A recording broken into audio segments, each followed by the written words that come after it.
Olá, estamos dando início a mais um programa Debates Le Monde Diplomatique Brasil, uma iniciativa do jornal Le Monde Diplomatique Brasil, em parceria com a TV PUC, com o canal universitário e com a TVT, a TV dos Trabalhadores. Vamos tratar hoje dos desastres ambientais urbanos, essas inundações que estão ocorrendo imprevistas. Por exemplo, essa semana mesmo, anteontem, 27 mil pessoas ficaram desabrigadas nos estados de Alagoas e Pernambuco pelos temporais que ocorreram lá. Igualmente, nós temos a notícia de uma pesquisa que foi feita para o ano de 2022, em que 61 mil pessoas morreram de calor na Europa. E na cidade de Sevilha, na Espanha, os termômetros chegaram a marcar 52 graus Celsius. O que está acontecendo? Como é que nós vamos encarar os acontecimentos como esses de São Sebastião, que há um mês, 2 meses atrás, viu as encostas dos morros deslizarem e soterrarem famílias, casas e tudo mais? E como é que o poder público vai enfrentar, vai encarar essa situação, vai amparar os moradores dessas áreas? Para tratar dessas questões que são complexas, que têm que ver com a gestão municipal, a gestão estadual e a gestão federal, como é que vão ser tratados esses desastres ambientais urbanos, nós convidamos 2 pessoas que são especialistas na área e que já estiveram conosco no nosso programa, para nossa satisfação. Eu quero trazer de volta para vocês a Lara Cavalcante. A Lara é arquiteta, é urbanista, formada pela FAO, USP, né, e tem experiência na área de pesquisa em planejamento territorial, produção de análise e estudos de pandemia no espaço urbano, com uma abordagem interseccional, direito à moradia e regularização fundiária de assentamentos precários. A Lara atualmente faz parte da equipe do urbanismo do Instituto Polis e é pesquisadora também do grupo de trabalho Racismo e Saúde na Abrasco, Associação Brasileira de Saúde Coletiva. Lara, muito obrigado mais uma vez por estar com a gente aqui e poder levar esse papo tão importante para todos nós que estamos preocupados com essas mudanças climáticas. Obrigada, Quero apresentar também para vocês a Margarete Uemura, a nossa querida Mati, que também já veio várias vezes aqui, né? A Margarete Uemura é mestre em estruturas ambientais urbanas, com especialização em desenho de gestão do território municipal pela PUC de Campinas. Desde 2010, é professora do curso da COGEAI da PUC São Paulo, no curso de Economia Urbana. Ela foi consultora da Unesco e do IFAM. Atualmente é coordenadora de urbanismo do Instituto Polis e tem uma vasta experiência de consultoria para órgãos públicos, para prefeituras, para outros níveis de governo, na questão da reabilitação de áreas centrais do Ministério das Cidades, enfim, de questões de programas de moradia. Ela domina essa área que nós vamos discutir agora. Também foi professora do projeto de planejamento urbano e orientadora de trabalhos de graduação na Universidade Bandeirantes. Eu vou me permitir chamar você de Mati. Mati, bem-vinda outra vez ao nosso programa. Eu quero começar perguntando a vocês assim, é uma surpresa essas mudanças climáticas que nós estamos assistindo agora? Porque teve aquele deslizamento em São Sebastião, toda hora nós estamos vendo chuvas torrenciais no sul, com grandes pedras de granizo caindo. Agora, no Uruguai, em Montevidéu, não tem água, está faltando água. E essa desorganização, vamos dizer assim, do meio ambiente, né, provocada pelo homem, ela era uma surpresa, ela era esperada. Como é que nós vamos encarar esse novo desafio? Eu quero passar essa bola primeiro para a Mati, para depois a gente socializar mais a nossa conversa. Olá, obrigada pelo convite novamente, Silvio. É um prazer estar aqui com vocês. E é importante dizer que nós, arquitetos, urbanistas, nós estamos aprendendo, né, com esse trabalho que é sempre multidisciplinar para a gente, né? O trabalho no território e no urbano, ele exige experiências diversas para a gente lidar com isso. E para a gente, né, você nos apresentou generosamente como especialistas, mas, na verdade, a gente está aprendendo, eu acho que outros profissionais da área, como lidar com essas mudanças climáticas e com esses eventos extremos, né, que você citou. E o que a gente vem presenciando ao longo dessa última década é que esses eventos extremos têm acontecido com muito maior intensidade e em períodos muito mais curtos. Ou seja, de fato, né, os alertas dos ambientalistas de muitos anos, de décadas, dizendo que havia uma mudança climática e um aquecimento global, hoje ele está sendo comprovado. Né? Então, a gente vê nos territórios o que vem, quais são os efeitos dessas mudanças climáticas e que elas têm sido cada vez mais intensas e trazendo cada vez mais mortes, como você citou, né, no mundo. E nós, aqui no Brasil, como nós temos uma urbanização mais precária, o resultado disso ele é muito mais trágico. Uhum. Então vamos passar para Lara essa conversa, perguntando, Lara, isso é obra de Deus? Essa mudança climática a gente tem que aguentar e não tem nada para fazer? Como é que é, hein? Não, certamente não é obra de Deus, né? As mudanças climáticas, elas fazem parte de uma mudança que está acontecendo no globo. Então, se a gente for pensar, meio ambiente, meio urbano, eles não são coisas separadas, né? Tá tudo dentro do mesmo ambiente geral. Então, as mudanças que a gente vê em qualquer lugar do mundo, elas vão afetar também as populações que vivem nas cidades. E as cidades, né, elas fazem parte desses ecossistemas globais também. Então, o jeito como a gente planeja, o jeito como a gente produz o território, como a gente circula pela cidade, por exemplo, pode ser mais ou menos impactante, a gente pode sentir mais ou menos. Então, os efeitos desses eventos extremos, eles afetam as populações urbanas de forma desproporcional. A gente, às vezes, pode sentir, não tem mais estação no ano, mas a gente vê os eventos, né, as grandes chuvas, isso impacta muito diferente determinadas populações. Então, a gente fez um estudo no ano passado sobre as injustiças socioambientais, né? E aí, analisando, por exemplo, 3 cidades que a gente escolheu, assim, no Brasil, para ver quais eram as populações que eram impactadas por esses eventos extremos que a gente vê acontecendo nos últimos tempos, né?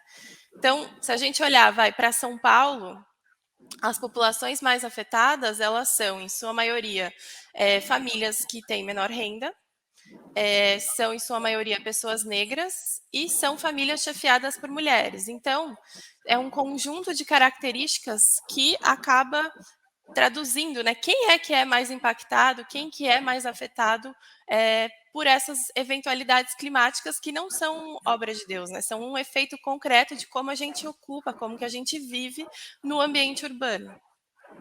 Uhum. Mati, vocês estão acompanhando o que está acontecendo em São Sebastião, né? Nós tivemos um desastre incrível lá, de deslizamento, e ao que parece é a geologia mesmo do lugar, é a composição do solo, quando muito encharcado pela chuva, promove esses deslizamentos, né? Como é que você tem visto que o poder público está tratando essa questão, depois que ocorreu o desastre? Existe uma visibilidade do problema quando o desastre ocorre, né, Silvia? Por quê? Porque morrem pessoas e essa tragédia, né, como foi chamada, ela é transmitida e visibilizada pela mídia. Né?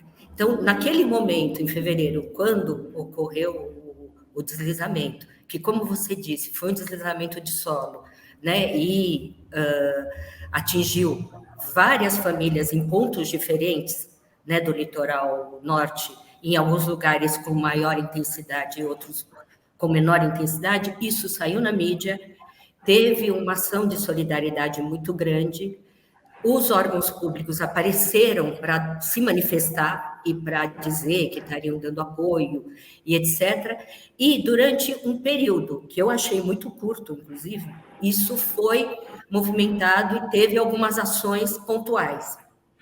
A partir daí, a gente está acompanhando desde lá até hoje, então meses se passaram, e as ações estruturais, elas não estão sendo previstas, Silvio, o que é lamentável. Mas que ações pontuais eram essas que vocês identificaram? Ações pontuais são ações emergenciais. Então, a hora que ocorre o desastre, essas famílias têm que ir para um abrigo, têm que ir para um aluguel social. Né? Então, foi dado aluguel social a essas famílias, foi disponibilizado um abrigo, foi feita uma ação de solidariedade entre as pousadas locais, que abrigaram parte das famílias também, com um valor muito mais baixo para poder... para que o aluguel social fosse compatível com a moradia. Teve um recurso de doação que foi dado por empresas, entidades, organizações, e que continua lá, sem gestão desse recurso, ou seja, as entidades que também receberam esse montante deveriam estar junto à população, atuando para que trabalhasse com as necessidades que a população aponta, né? Então, essa interlocução, que é desde interlocução, que é obrigação do poder público estar presente e dar a solução, não só emergencial, como a solução de médio e longo prazo, não está sendo... a gente não está vendo esse resultado, né? E as entidades que deveriam estar atuando, que receberam essas doações, deveriam estar atuando para trabalhar junto à população, para que elas pudessem reivindicar aquilo que elas acham que é importante estarem sendo feitas, também não estão atuando na visão isso da população. Né? A gente tem acompanhado o Comitê de Atingido e as entidades que lá estão e que trabalham com as comunidades tradicionais, os movimentos organizados e outras associações de moradores. Então, a gente presencia uma ausência do poder público que é muito séria, né? Então, mesmo... Voltou aqui. Mesmo o recurso que foi destinado pelo governo federal para que obras fossem realizadas e para que uma área específica fosse comprada, para que fosse realizado um conjunto habitacional, mesmo esta área está sendo questionada pelos moradores. Há semanas atrás, com um outro evento de chuva que não foi tão extremo, essa área ficou inundada. Então, ela não é um lugar adequado, e é isso que as famílias estão dizendo, para que seja feito um conjunto habitacional para abrigar esses moradores. Então, eu não quero me alongar, mas a gente está com duas ações lá, Silvio, que são muito importantes. Uma via Campanha Despejo Zero, que reúne centenas de entidades, e o Polis é um dos facilitadores e facilitadores das reuniões nacionais, né? Uma das ações que a campanha está organizando agora, para dia 24, 25 e 26 de julho, é uma missão denúncia. Né? E o que é a missão denúncia? É nós reunirmos todos esses relatos, visitarmos as áreas e agendarmos no último dia uma mesa de diálogo, que é assim que é chamado, né? Ou uma audiência pública, no caso, se for necessário. para que esses órgãos públicos que estão lá e que deveriam estar atuando respondam a essas demandas que estão sendo levantadas pelas organizações, pelos moradores, para a gente poder ter alguma resposta do poder público, né? Existem instrumentos, né, para isso. Beleza. Lara, conta para a gente quais são os órgãos públicos que se fizeram presentes. Vamos tomar a questão de São Sebastião como um exemplo. Quais os órgãos públicos que se fizeram presentes lá e estão dotando que tipo de iniciativa? Eu acho que a Mati pode até me complementar melhor, mas que a gente acompanhou o Estado de São Paulo esteve preso, o governador do Estado de São Paulo, até o presidente Lula, a Defesa Civil, quais outros órgãos, até apoio da Prefeitura de São Sebastião. Tem mais, se a Mati tiver algum que faltou, mas enquanto isso esteve presente na mídia, foi uma força-tarefa que envolveu todos os entes, né, tanto do governo município, o governo do estado e a federação. A partir do momento que isso deixou de virar uma notícia, em que a situação, entre aspas, se estabilizou, né, que as pessoas ficaram em moradias temporárias, foram incluídas na fila do aluguel social e tal, isso deixou de virar uma notícia. Essas organizações que estavam atuando até que de forma articulada deixaram de estar presentes no território.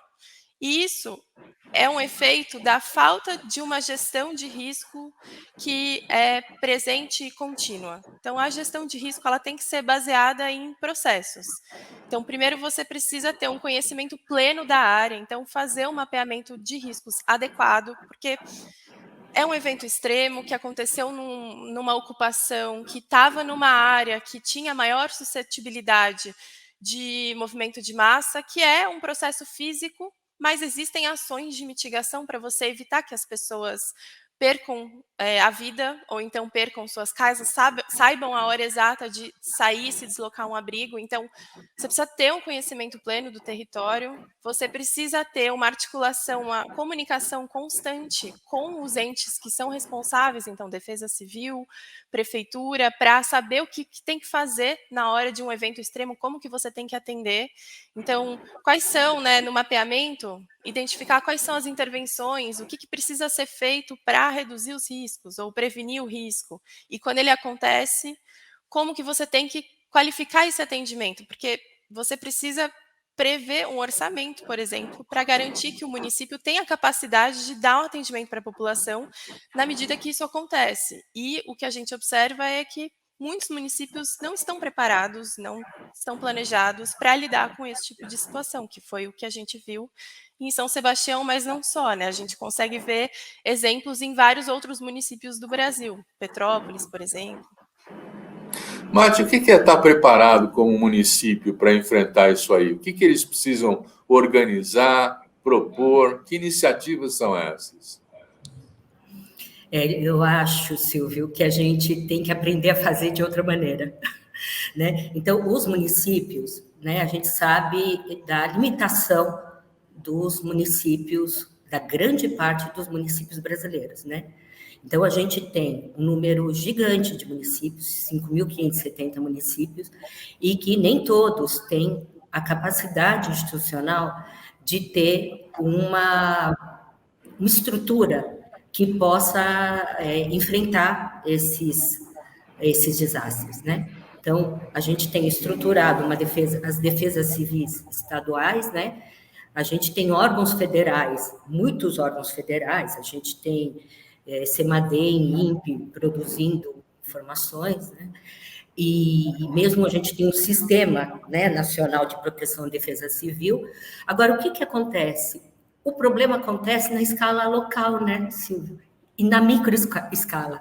Então, qual é o debate agora? E que a gente tem feito aqui num trabalho que a gente tem acompanhado em Ponta Negra, com o apoio do Conselho de Arquitetura e Urbanismo do Brasil. Então, o que a gente tem visto?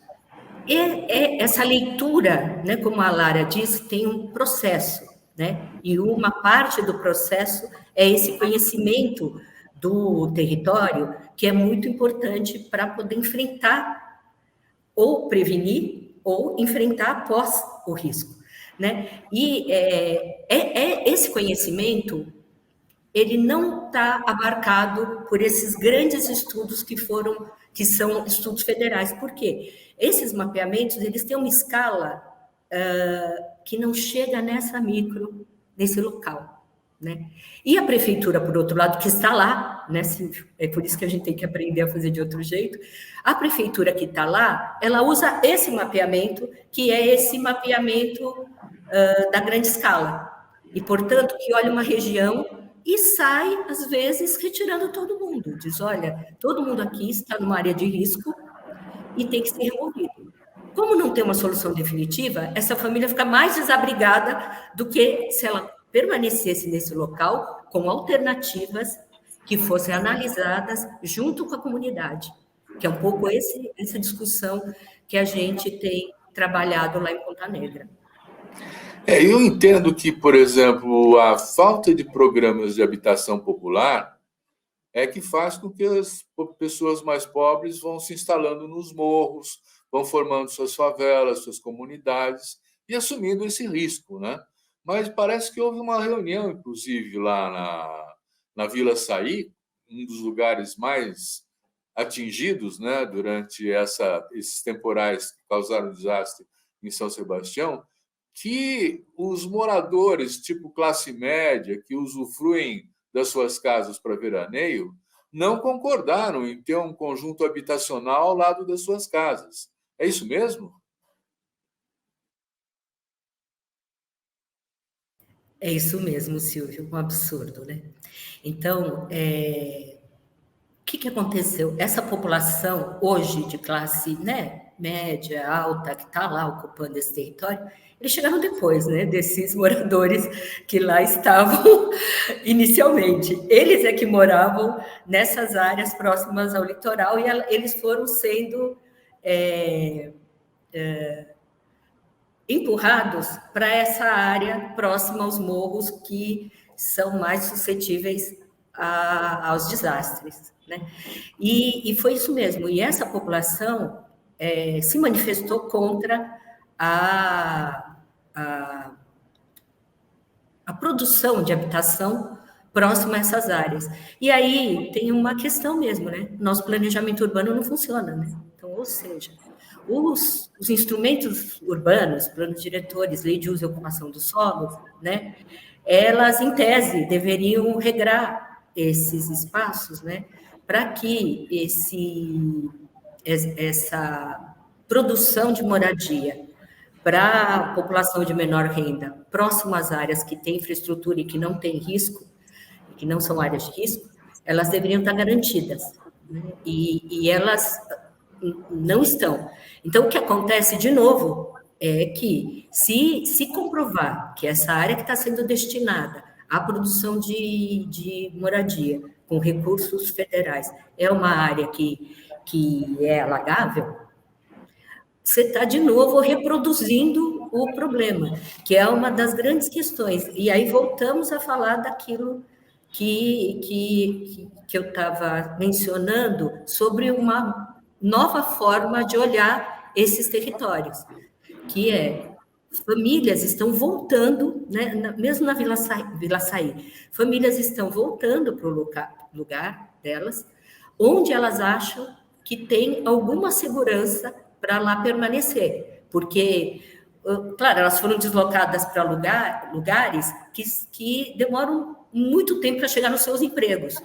Algumas estão perdendo emprego, aí começa esse dominó de exclusão. Você vai sempre perdendo os seus direitos, ou seja, você já perdeu um e você vai perdendo os demais, porque você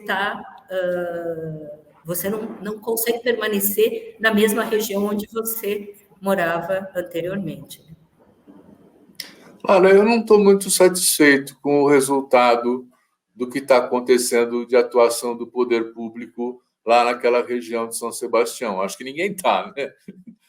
Mas eu estou entendendo que se o responsável principal é o governo municipal, O que o governo federal repassou para o governo municipal? O que o governo do estado repassou para o governo municipal para que ele pudesse enfrentar essa situação lá? E aí a gente vai tentando ver como é que é um modelo de atenção para emergências desse tipo, né? O que você pode dizer, hein, Lara? Olha, eu acho que é a Mati que está acompanhando mais de perto, que tem detalhe de como que foi esse repasse e a atuação do governo do estado e do governo federal. Eu tenho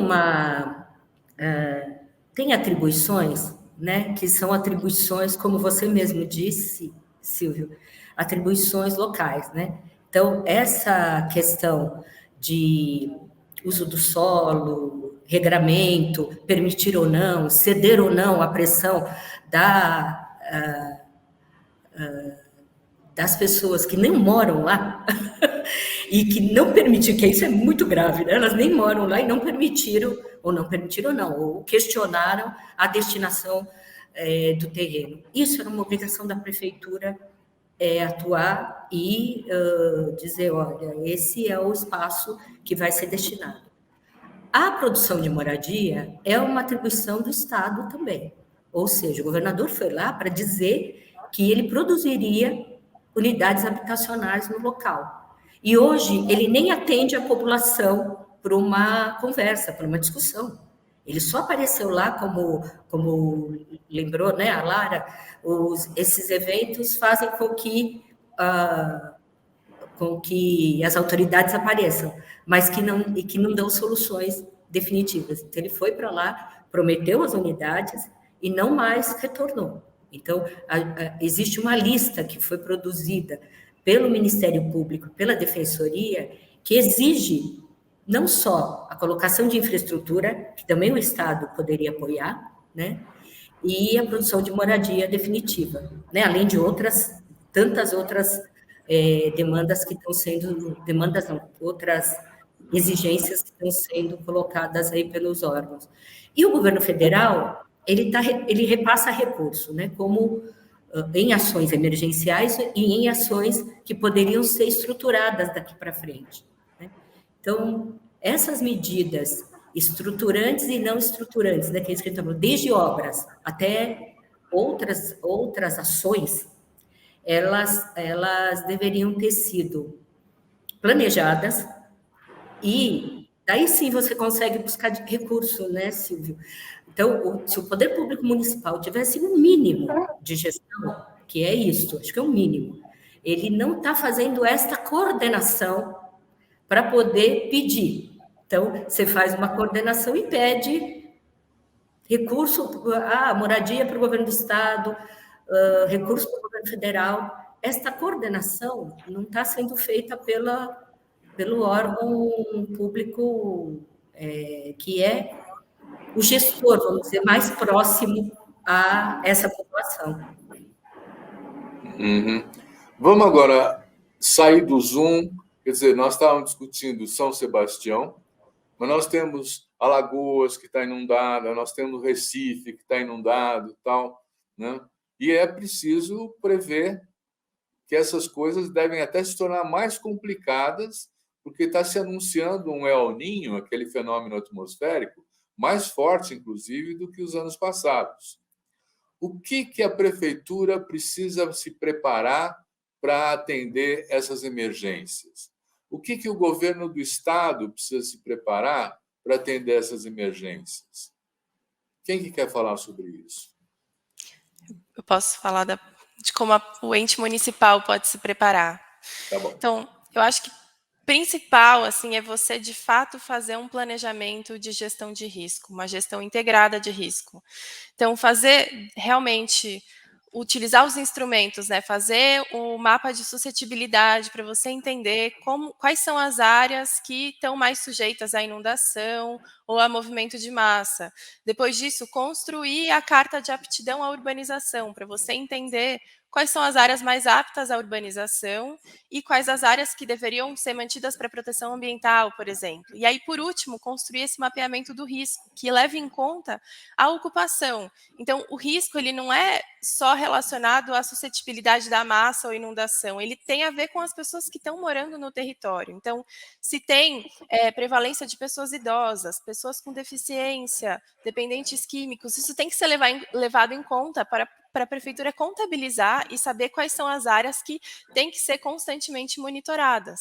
Então, você fazer o monitoramento das chuvas, né, entender quais são os limiares para quando a chuva estiver chovendo muito rápido, acumulando muita água em pouco espaço de tempo. E aí, para isso, a própria população precisa estar a par de como fazer esse monitoramento e não só depender de uma comunicação da Defesa Civil ou da própria prefeitura, porque a gente vê que isso não alcança todo mundo, né? Quando você está trabalhando com a gestão de riscos, você tem que pensar em salvar vidas. Então, da melhor, né, assim que a prefeitura conseguir se planejar da melhor forma, prever orçamento para manejo de risco, quando as situações acontecerem, você fazer esse planejamento integrado, você garante que, né, o objetivo final é realmente salvar a vida das pessoas, além de, claro, propor melhorias para a qualificação urbana, para que todo mundo consiga viver num ambiente construído que não esteja, né, que seja seguro, que não esteja o tempo todo sujeito a inundações ou deslizamentos. Você viver com medo da chuva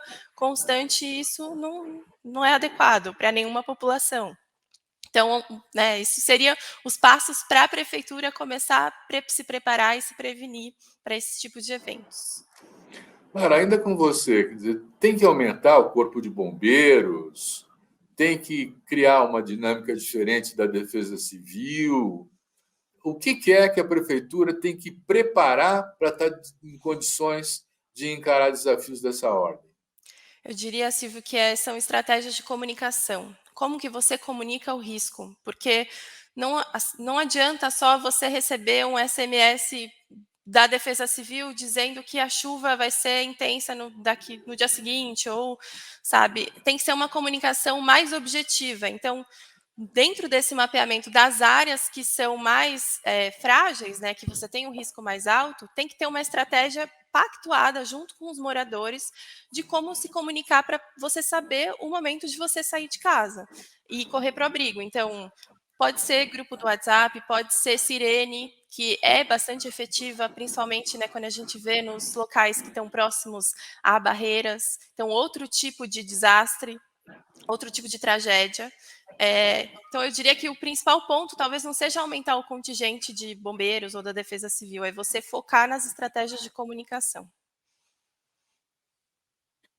Nath, quer dizer que só dá para correr e ir para o abrigo? Não dá para fazer mais nada? Então, a gente acha que dá para fazer mais coisas do que correr para o abrigo. E eu acho que o recado que foi dado pelo governador do estado, quando, né, voltando ao caso de São Sebastião, foi um pouco esse, correr para o abrigo. Né? Então, estou aqui como, né, governador e quem coordena a Defesa Civil Estadual, para dizer que nós vamos melhorar esses sistemas de alerta. Isso é uma pequena parte, né, Silvio? Tem que melhorar, mas como disse a Lara, a comunicação ela não é adequada, mas não é só isso, né? Toda essa infraestrutura que o governo do estado poderia ter, tá, melhorando e resolvendo, vamos dizer assim, mesmo após a ocorrência do risco, né? Então, o que a gente vê lá? Vê lá em São Sebastião, vê lá em Ponta Negra, o que acontece? Há pequenas intervenções que poderiam ser feitas para melhorar mesmo a saída das famílias. Então, mesmo pensando que as famílias têm que sair de lá, elas têm que sair de lá de maneira adequada. Ou seja, tinha que ter o mínimo, a circulação para a saída deveria estar adequada, você não pode ter uma saída precária, teria que ter uma iluminação, teria que ter aonde rolou a pedra ou onde tem um deslizamento muito grave, ele ter uma pequena contenção. são medidas, vamos dizer assim, que poderiam ser feitas de maneira não de maneira que ela fosse para resolver o problema agora, ela já era uma medida preventiva e não precisaria ser uma grande obra. Porque qual que é, eu acho que o grande problema nosso em relação às obras de infraestrutura? Tudo tem que ser mega. Tudo você tem que pensar desde a escala para chegar naquele lugar, só que aquele lugar está com problema agora, né? Então, muito tem se discutido o que se chama de soluções baseadas na natureza, né? E que é um nome, claro, para indicar que você faz menos intervenções, né? E que elas são mais adequadas à situação ambiental em que aquele território está inserido, né? Mas que são soluções que a população entende.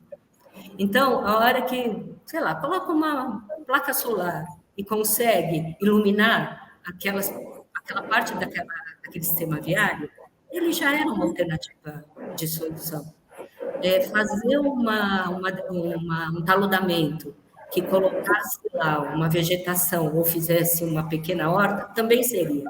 Então, esse tipo de solução de drenagem, ela não é longe de ser a grande drenagem, ela resolveria aquela situação que está lá. Recolher o lixo corretamente já seria. Então, existem, sim, coisas que, claro que a prefeitura não tem um orçamento mais grande, mas que são manutenções, pequenas manutenções, que poderiam ser feitas.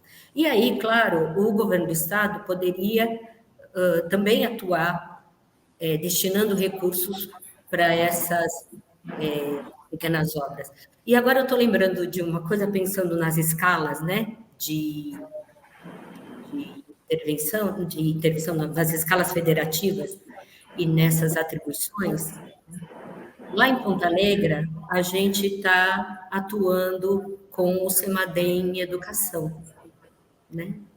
Que é uma frente do CEMADEM que trabalha justamente em informar a população e fazer essa rede junto com comunidade, escola, entidades locais, etc., para criar essa orientação e também não só orientação, mas a identificação de risco, de maneira mais apropriada pela população, né? Então, esse diálogo, eu acho que é bem importante. Legal. Lara, quando os prefeitos não dão muita bola para essa situação e ocorrem esses desastres, né? Quer dizer, por exemplo, Recife inundado. Então, você tem o transbordamento do esgoto, você tem o congestionamento da cidade, os transportes comprometidos, as doenças se proliferando. Quer dizer, se um prefeito não cuida, de fato, da prevenção desses acidentes, ele pode ser responsabilizado por isso? Já existe algum caso de que foi cobrado da prefeitura, pela sociedade civil, por redes de cidadania, enfim, uma judicialização dessa questão? Ele certamente deveria ser responsabilizado, né? Mas eu acredito que os instrumentos que existam são as ações civis públicas, que podem ser movidas contra a prefeitura para que algo seja feito. Então, se não houve um planejamento de risco, se não houve uma disponibilização de recurso adequada para atender a população, a defensoria, muitas vezes, né, junto, o Ministério Público move ações civis públicas, mas não é a mesma coisa do que você realmente responsabilizar uma gestão e punir a gestão por ela não ter feito o que deveria fazer para garantir que, né, as pessoas sejam atendidas, que as pessoas, pelo menos, não morram, né, com esses eventos. Mas essa é uma questão histórica, né? Quer dizer, a deficiência de infraestrutura nas cidades passa de uma gestão para outra. Como é que você vai responsabilizar o prefeito atual pelo déficit acumulado no passado? Você tem aí toda uma discussão em que, aí eu vou passar para a Márcia, os instrumentos de regulação urbana até existem, né? Mas eles não são praticados. Não tem nada para obrigar a praticar esses instrumentos, Mate? Pois é.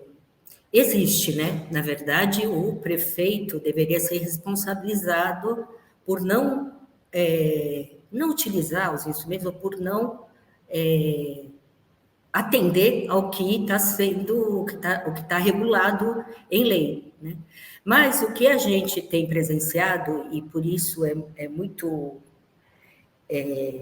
mais grave, né, a relação que está tendo, é essa disputa entre o mercado imobiliário, que tem regulado mesmo e tem dirigido as alterações de plano diretor, né, e regulação urbana, porque não é só plano diretor, lei de uso e ocupação do solo, zoneamento, etc., e que tem, de fato, dado a regra, né? Ou seja, a regra, o Estado deveria proteger essas famílias, a obrigação do Estado deveria ser essa.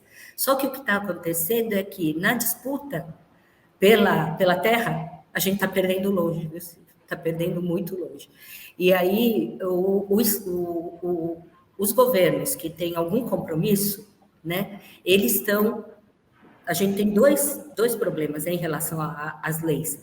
A gente tem a disputa dentro do Estado, né, ou seja, quando o poder público faz a regra, tem a disputa com os outros interesses, né? Quando o poder público protege, a hora que vai para a Câmara Municipal essa regulação urbana, a alteração é feita lá. Não, um exemplo disso foi São Paulo, né? A Abrainc entrou com Quem? a Abrainc, que é... O que é isso? A Abrainc é a Associação dos Incorporadores, né? Ela entrou com uma parte das alterações do plano diretor, com alterações que não foram em nenhum momento apresentadas durante todo o processo de audiência pública. E a Câmara acatou. A Câmara acatou, realizou mais uma série de audiências públicas sequenciais, ou seja, elas foram apresentadas numa única semana, sem dar tempo de qualquer pessoa fazer análise, mesmo nós, técnicos, fomos fazendo as análises e fomos discutindo as alterações do plano, fomos às audiências públicas, discutimos as alterações e, mesmo assim, elas integram hoje o plano diretor que está sendo sancionado pelo prefeito. Ou seja, a gente tem aí um trabalho, nós vamos ter o ano eleitoral, nós vamos ter a eleição ano que vem. Nós temos que ter um processo de discussão com a população do que é a importância dos nossos representantes na Câmara de Vereadores. Porque o que a gente está vendo é que eleger bom prefeito, mas eleger uma Câmara ruim, para a gente não está servindo para nada. Por quê? Mesmo que a gente tenha um prefeito, quer dizer, não é o caso aqui em São Paulo, porque o prefeito mesmo fez alterações que não eram adequadas pelo próprio monitoramento feito pela prefeitura. Ou seja, a prefeitura tinha um monitoramento cujo resultado não deveria ser esse plano que está aí. Mas, enfim. Então, nós temos, mesmo que a gente tenha eleições, mesmo que a gente tenha prefeitos que defendam, né, uma gestão mais democrática, um uso do solo mais adequado, a gente ainda tem o processo na Câmara Municipal, que é um empecilho para a gente, um empecilho para ter regras mais adequadas aí para essa sustentabilidade ambiental.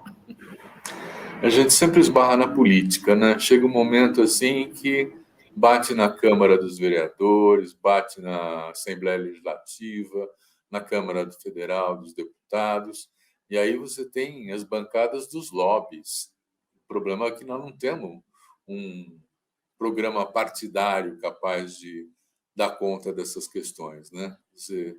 E aí eu fico pensando, Lara, você vê também uma representação dos movimentos sociais, da luta por direitos dentro da Câmara Municipal, ou isso é um desejo que não se materializa?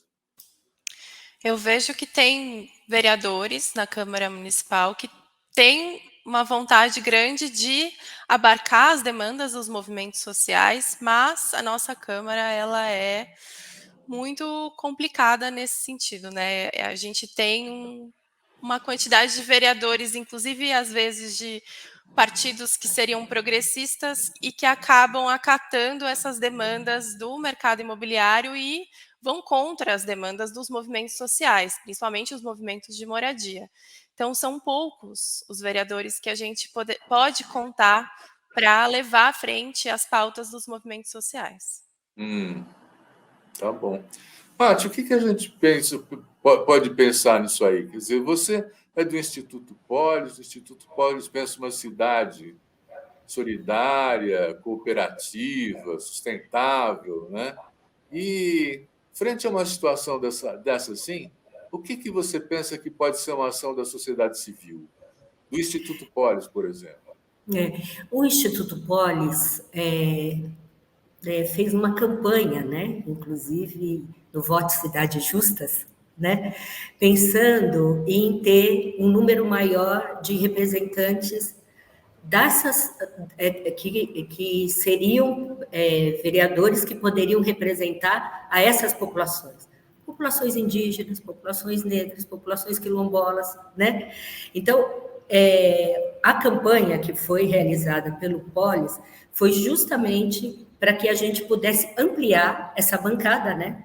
Que possa defender essas populações que hoje são vítimas, como disse a Lara, né? Na hora que você vê o estudo, claramente há um racismo ambiental, né? Existe, de fato, uma predominância dessas populações que são atingidas majoritariamente, que são as excluídas historicamente. Né? Então, a ideia de ter representantes que possam fazer esse debate na Câmara, eu acho que é um processo que nós vamos ter que, as instituições, né? Eu acho que aí as organizações não governamentais, acho que tem que ter esse papel, né? Os movimentos sociais aqui no Sudeste são mais organizados no sentido da moradia, né? Mas existem, e mesmo na pauta racial, eu acho que existe agora uma ampliação muito grande de organizações e movimentos para defesa para defesa racial, gênero, LGBTQI, AP+, eu acho que está crescendo e eu acho que tem uma mudança clara da comunidade em recepcionar. É que eu acho que a gente passou por um período muito grande em retrocesso, né? E isso a gente acaba dando um passo para frente, 2 para trás, e tem que correr para ganhar esse que a gente perdeu. Então, eu acho que é um processo que a gente tem que ampliar o número de organizações sociais atuantes e o número de movimentos organizados cada vez mais, Silvio. Acho que essa vai ser a nossa saída para um processo de conscientização, um processo de mudança a longo prazo, né? Como a Lilia Schwartz diz que ela é pessimista a curto prazo e otimista a longo prazo. Eu gostei disso, porque eu acho que, de fato, a gente se pensar a curto prazo ou nessa situação em que a gente está hoje, as saídas são muito pequenas, né? Então, acho que a gente tem que pensar um pouco como, até com um novo governo que a gente tem, a gente consiga pensar numa mudança a longo prazo, pensando que houve uma mudança de estrutura institucional para pensar nos indígenas, nas mulheres, nos negros, né? A gente tem uma mudança nos ministérios que a gente espera que isso dê resultado, algum resultado daqui a 4 anos, né? Gente, o papo está muito bom, mas o tempo está acabando, isso vai rápido, né? E a gente está a 1 minuto de concluir o nosso programa. Então, eu queria pedir a vocês que dessem uma última manifestação, cada uma, e talvez seja questão de dizer assim, bom, para os próximos desastres que vão ocorrer daqui a pouco, o que é possível alertar os governos para fazer? Lara, você quer começar?